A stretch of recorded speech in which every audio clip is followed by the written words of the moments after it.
السلام عليكم ورحمة الله وبركاته. أهلا بكم متابعينا متابعين قناة حسام فيد مودرن. معاكم في فيديو جديد هنعرض لكم 2 ترابيزة ذكية بعد التشطيب النهائي.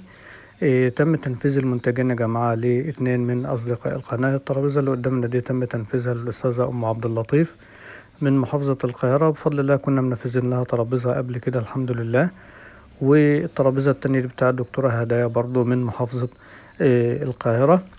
الفيديو بتاع الترابيزتين خشب قبل التشطيب هيكون موجود معانا أول فيديو في الفيديوهات المقترحة إن شاء الله سبحانه وتعالى. والاتنين من أصدقاء القناة حولوا لنا على كل ترابيزة 1000 جنيه، وإن شاء الله باقي الحساب يكون مع التسليم. طبعا تم تحويل العربون قبل الاتفاق على بعد الاتفاق على سعر المنتج وتحديد ميعاد التسليم إن شاء الله.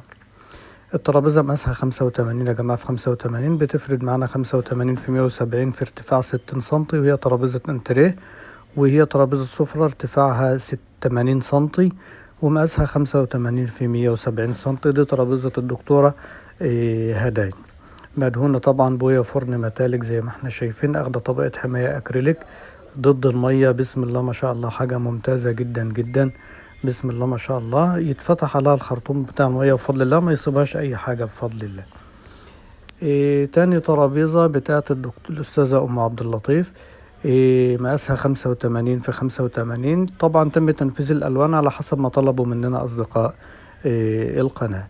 مقاسها 85 في 85 بتفرد 85 في 170 في ارتفاع 55 سنتي، مطلوبة بالارتفاع ده يا جماعة. وارتفاعها وهي ترابيزة سفرة مقاسها 75 سنتي كارتفاع. معمولة طبعا على 6 عجلات زي ما احنا شايفين، فيها 2 مفصلات تركي والميكانيزم تركي، والعجل بتاعها بسم الله ما شاء الله تركي، مدهونة برضو بويا فرن متالك، اخده برضو طبقة حماية اكريليك بسم الله ما شاء الله ضد المية. حاجة ممتازة جدا جدا بسم الله ما شاء الله. وإن شاء الله يتم شحن الترابيزتين في خلال أيام، والشحن طبعا زي ما حضراتكم متابعين معانا هدية. في نهاية الفيديو بنشكر حضراتكم على حسن التواصل والمتابعة. بنقول لكم يا ريت اللي أول مرة يشاهدنا إذا عجبه الفيديو يضغط إعجاب، ما تنسوش تتابعونا وتشتركوا معنا في القناة وتفعلوا زر الجرس علشان يوصلكم كل جديد إن شاء الله بننشره.